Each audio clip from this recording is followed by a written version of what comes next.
Hey Fruit Bats, it's Frilly the Banana Girl here. Today is day 26 of my 30 videos in 30 days. And I've got my lovely mother here today who I love very, very much.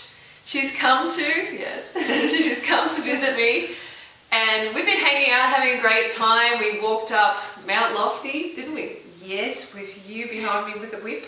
Yeah, she needs a hey, you need a bit of whip now. Can't stop. My mum is great. How old are you now? 62. 62 and going strong and been on the high carb, raw vegan path for how long now? Oh, it must be nearly 5 years, I think. Yes. Yeah, 5 years. Nearly 5 years. I mean, I've only been on it for like 6.5 years, so mum has been hot on my heels 5 years. Oh, I've definitely followed your example. You are my example. Thank you, Mum. Thank you. No, my mum inspires me all the time. I remember I grew up on a farm and Mum tried to feed us as much organic fruits and vegetables as possible. I remember going to school and being like the only kid who had like fruit in their lunchbox. I'm serious. Well, that's really hard for me to imagine because I I always loved fruit. Yes. So. Oh, Mum always did a great job, honestly. And now my mum has come up with the Raw Till 4 program. And what exactly is Raw Till 4?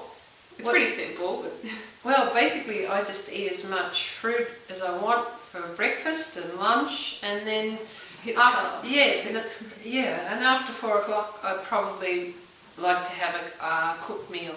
Yeah. Yeah, but sometimes I don't. But what is a cooked meal? You have KFC? No. This is what Harley would say. No. Where's your own right?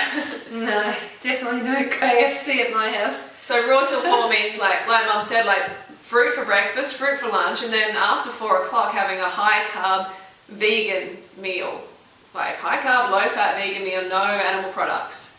And my mum came up with this and she's been doing this really successful for years now. And I've kind of like ran with the idea and made the group Raw Till 4 and made a video explaining how to do it more specifically.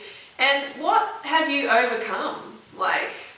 Well, since I've become a vegan, I've overcome my eczema, which I had for 57 years. 57 years? 57 years, and I never thought that I'd ever be able to beat it. I had been to so many skin specialists, and I tried so many different things, creams, everything. And I just was despairing. That I actually thought I'd be an old lady still scratching. Yeah, I thought you would be too. Because I've been scratching all my life, and my mother told me that I was actually, I had eczema the day I was born. Wow. So it was pretty bad. And that just shows you. I mean, and what about when you were young and Nana, my Nana, your mum, would tie gloves? Yeah, she would tie gloves onto my hands because every night I'd go to bed and scratch and there'd be blood all over the sheets and I'd have skin off everywhere. And, it was just an ongoing thing.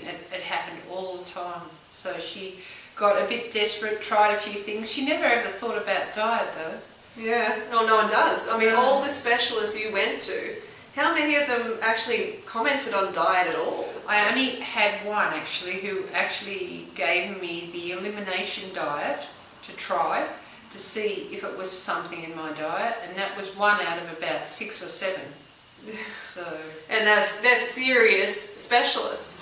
These are top paid specialists. Oh yes, one came with fabulous credentials, could cure anything, and the first thing he did was hand me a script for a Celestrone ointment. And I'd already had that, and I knew it had bad side effects. It thins your skin, and I didn't want it anymore. And I told him that, and he said, "Oh, well, I'm the skin specialist. You have to do what I tell you, otherwise don't come." And I said, "All right, I won't come."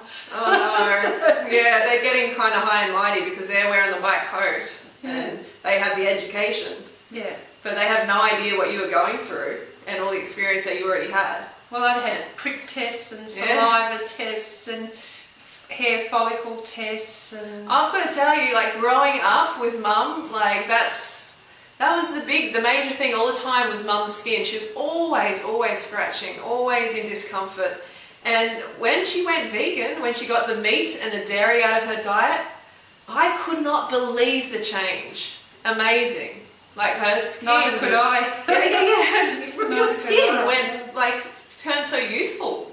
And all of a sudden I could go to bed at night and I could actually sleep instead of just scratching and moving around and trying to find somewhere more comfortable and then scratching again until, you know, it was midnight and I hadn't had any sleep, and then in the morning I'd be deprived of sleep and I'd have new scratches on me. Yeah. And like never ever wanting to wear, you know, like low cut tops or anything because you're just covered in rash. Yeah. I never wore anything with shoestrings, straps. Yeah. Never wore, even though it was really hot in summer, I always had to have sleeves. Yeah, we should get you like. Yes, I should take my jacket off. My mum's skin was so bad, it was just lumped all up and down, all in her chest. Yeah, and now it's so much better now. I've your got an tummy's abrasion there, but it's not from that. Oh, no, it's like fantastic skin, trust me. It really is. What message do you have for anyone who's struggling with eczema? You know, there's so many things, but diet is the most important thing of all. I mean, you know, you need to be careful about what soap powders you use, and you need to stop using soap in the shower. And you did all those things. Yes, I'd already done all those things, and it had helped a little bit, marginally, definitely. But you know, going vegan, I really didn't expect the results I got, but it was just a miracle for me. You used to have a lot more congestion. Yes, like I used to have mucus overnight. I'd build up mucus and have to get rid of it in the morning before I could breathe properly. My mother had major sinus problems. Yeah. And I guess that it had passed on. Yeah, it had passed on a bit. And also, what about weight? Weight, yes. About 10 kilos. Yeah. I lost about 9 or 10 kilos when I became vegan. Yeah. Which was quite a nice side effect exactly. as far as I was concerned. A lot of fat and fluid. Yeah, I went, you know, down a couple of sizes and felt really good. And everybody thought I had something wrong with me. Like, have you got cancer or something? Yeah, I did have a friend say that I hadn't seen for quite a while say, "Oh, you've lost so much weight. You're not sick. Oh, you haven't got cancer." I said, "No, I just went vegan." Healthier than ever. Yeah, no, I felt really good. But it was hard for people to accept that losing weight at my age was a good thing. Yeah, exactly. It didn't mean you had cancer or a disease. No. So would you ever go back? Never. Never. You know, no, I went vegan for all the wonderful health reasons, but now I can see, you know, for the sake of the animals, you know, I couldn't do that again. Yeah. You know, I really felt a karma. You know, I just have a wonderful feeling that nothing has to die for me, and that's really important to me now. Yeah, me too. That's awesome. Oh, it's true. Like, we grew up, you know, on the farm and everything, killing chickens, and you know, it's sort of normal. Yes. But now we get it. Now we're like, oh my God, what are we doing? Yes. You know. Yes. But at least we're on the path now. No more animals have to suffer because of our meals. So. Thanks for coming in, Mum. Thank you. Love you. Love you too. She's a wonderful girl. Oh, thank you. I am very, very lucky. And I will see you tomorrow for day 27. I hope you enjoyed this interview. If you did, give us a thumbs up for mums. We love mums. And don't forget to go fruit or... Go root yourself. Fruit or root yourself. And we'll see you tomorrow. Okay, bye. Bye. Banana Girl.